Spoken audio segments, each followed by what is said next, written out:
Students, हम वो आज 7 गलतियों को देखेंगे जो 90% अचीव करने वाला बच्चा करता है और वो 70% पे आके गिर जाता है, और 70% अचीव करने वाला बच्चा करता है और सीधे 50% पे आकर गिरता है। यानी 20% का उसकी सीधे क्या हो रहा है, डाउनफॉल हो रहा है। क्या ये गलतियाँ आप तो नहीं कर रहे हैं? अगर ये गलतियाँ आप कर रहे हैं तो आपके लिए वार्निंग है कि आप अभी से ही इस पर रोक लगाइए, जिससे कि आपका जो मार्क्स है, जो मार्क्स गिरने के चांसेज हैं वो रुक जाएं। तो सबसे पहले हम वो उन गलतियों को देखते हैं जो बच्चे करते हैं। पहला है क्वेश्चन को देखते ही बच्चा क्या करता है, उसको समझ नहीं पाता है, उसको पहले रीड नहीं करता है, वो एक्सप्लेन करने में और डिफरेंस निकालने में अंतर नहीं समझ पाता है। जैसे क्वेश्चन दिया गया हो कि एक्सप्लेन करिए या 2 डिफरेंस निकालिए, तो वो क्या करेगा कि एक्सप्लेन करना शुरू कर देता है, डिफरेंसेस नहीं बता पाता है। तो ये कमियां होती हैं, इस कमियों से भी मार्क्स में गिरने के काफ़ी ज़्यादा चांसेज होते हैं। दूसरा, प्रेजेंटेशन। कोई भी बच्चा जो क्वेश्चन पढ़ेगा, क्वेश्चन पढ़ने के बाद उसको क्या प्रेजेंट करना है, क्या लिखना है, क्या सारी चीज़ों को किस तरीके से दिखाना है कि सामने वाला एग्जामिनर क्या करे, उसको एक अच्छा मार्क्स देने की कोशिश करे, उसकी काबिलियत को वो समझे कि ये बच्चा इतना तैयार किया हुआ है। तो प्रेजेंटेशन आपको हमेशा काफ़ी अच्छा देना है, अंडरलाइन करनी है, उसको अच्छे से लिखना है, और जितना मार्क्स हो उतने के बेस पर ही आपको प्रेजेंटेशन देना है। जैसे 1 मार्क्स का है तो 1 मार्क्स के बेस पे आपको देना है, 2 मार्क्स हो तो 2 मार्क्स के बेस पे देना है। उतने ही शब्दों में आपको लिखना है, ये नहीं कि बहुत ज़्यादा हम उसको लिख दें। अगर बहुत ज़्यादा हम लिखेंगे तब भी हमारे मार्क्स उतने ही मिलने वाले हैं। तो उससे भी काफ़ी ज़्यादा दिक्कतें होती हैं कि आपका टाइम ख़राब हो जाता है। तो तीसरा आते हैं टाइम मैनेजमेंट। टाइम मैनेजमेंट क्या है कि हर एक क्वेश्चन के लिए अगर आपको देखा जाए तो आपको 180 मिनट ही मिले हैं। 180 मिनट को आप देखेंगे कि 80 मार्क्स आपको उसमें करने हैं। तो यानी अगर हम लोग देखें तो हर एक क्वेश्चन के लिए 2 मिनट 20 सेकेंड ही आपके पास टाइम है। यानी 1 मार्क्स के लिए 2 मिनट 20 सेकेंड का ही आपके पास टाइम है। तो आप देखिए कि कितने मार्क्स के क्वेश्चन हैं। अगर 1 मार्क्स का है तो 2 मिनट 20 सेकेंड से ज़्यादा मत दीजिए। अगर आपका 2 मार्क्स हुआ तो आपको कितना देना है, 4 मिनट 40 सेकेंड। यानी एक टाइम मैनेजमेंट बना के आपको चलना होगा कि आपके क्वेश्चन 3 घंटे के अंदर कंप्लीट हो जाए। काफ़ी बच्चे ऐसे होते हैं जो कि क्वेश्चन करते रहते हैं और लास्ट में जब समय आता है कि अब तो 3 घंटे पूरे होने वाले होते हैं, तब भी उनके 8 से 10 क्वेश्चन बचे रहते हैं। तो ये गलतियां होती हैं। इस कारण से जो 90% वाला बच्चा होता है वो सीधे आके 70% पे गिरता है। तो सबसे ज़्यादा ज़रूरी क्या है, आपका time management. Without time management आप अच्छे मार्क्स नहीं ला सकते हैं। इसके लिए आपको लगातार प्रैक्टिस करनी होगी। बहुत दिनों पहले से ही आप तैयारी करते रहिए कि क्वेश्चन को आप लेके बैठिए और देखिए कितने समय में आप उस क्वेश्चन को सॉल्व कर पाते हैं।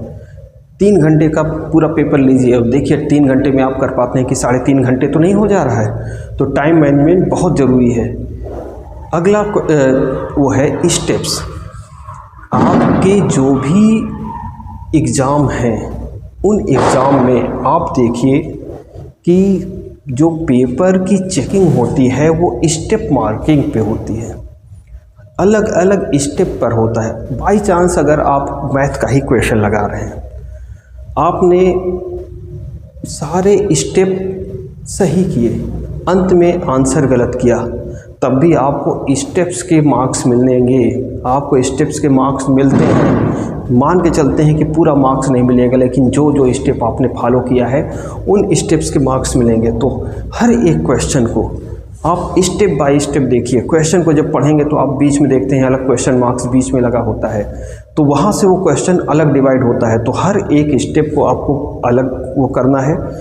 और जब भी प्रेजेंटेशन करिए तो अंडरलाइन करते चलिए, और पैराग्राफ जब भी चेंज करिए तो पैराग्राफ कभी भी टेढ़ा मेढ़ा ये सब मत लिखिए। हरदम साफ़ सुथरी राइटिंग होनी चाहिए। जब राइटिंग जितनी अच्छी होगी, जितनी साफ़ सुथरी होगी, उतना ही ज़्यादा नंबर आपको एग्जामिनर्स देगा। आपकी राइटिंग पे भी जो कहा जाता है कि नंबर मिलते हैं, वो इस तरीके से मिलते हैं कि आपकी राइटिंग सुंदर है तो एग्जामिनर ढेर सारी कॉपियों को चेक कर रहा है, तो उसका भी माइंड क्या होता है, थक जाता है देखते देखते देखते देखते कापियों को। अगर उसी समय गंदी कापी आएगी तो और मार्क्स कटेगा, अगर साफ कापी आती है तो वो क्या करेगा, अच्छा मार्क्स देगा। एक्स्ट्रा का मतलब यहाँ पर क्या है, हम 1 नंबर का मार्क्स का हमारा क्वेश्चन है, हम वहाँ पे क्या करें, हमें वो क्वेश्चन बहुत ज़्यादा आ रहा है, वो हमने अच्छे से पढ़ा हुआ है, तो क्या करेंगे, अब उसको लिखते चले जा रहे हैं आप एक्स्ट्रा थिंकिंग उसमें डाल रहे हैं, तो मार्क्स तो आपका 1 ही है। आप उसमें एक्स्ट्रा थिंकिंग भी डाल देंगे, बहुत ज़्यादा भी लिख देंगे, तो भी आपको मार्क्स 1 ही मिलना है। इसलिए क्या करिए कि जितने मार्क्स हों उतने शब्दों में लिखिए और बहुत ज़्यादा एक्स्ट्रा मत लिखिए, पॉइंट टू पॉइंट लिखिए। कोई भी कॉपी चेक करता है तो आपके पॉइंट को देखता है, ये नहीं देखता है कि आपने उसमें कितने ढेर सारे लिखे हुए हैं। साइंस की ही अगर हम बात करें तो साइंस में भी जो कॉपियाँ चेक की जाती हैं वो ये देखा जाता है कि इस बच्चे ने इस पॉइंट को कितने अच्छे से दिखाया है, ये नहीं कि वो पूरा का पूरा लिखता चला जा रहा है और बहुत ढेर सारा लिख दिया तो उस पर मार्क्स मिलेगा। ऐसा नहीं होता है, कापियाँ पढ़ी जाती हैं, पढ़ने के बाद ही वो मार्क्स दिए जाते हैं।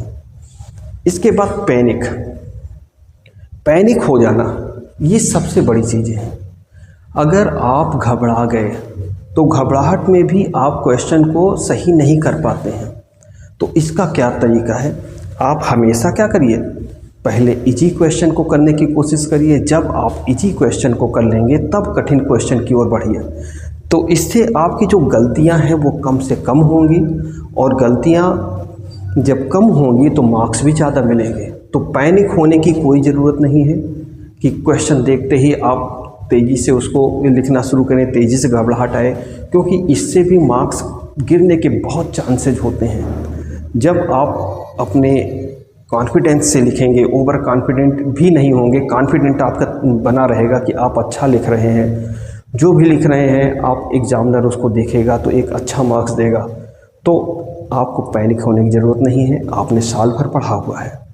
अगला है 7 पॉइंट्स है हमारा क्या, डायग्राम।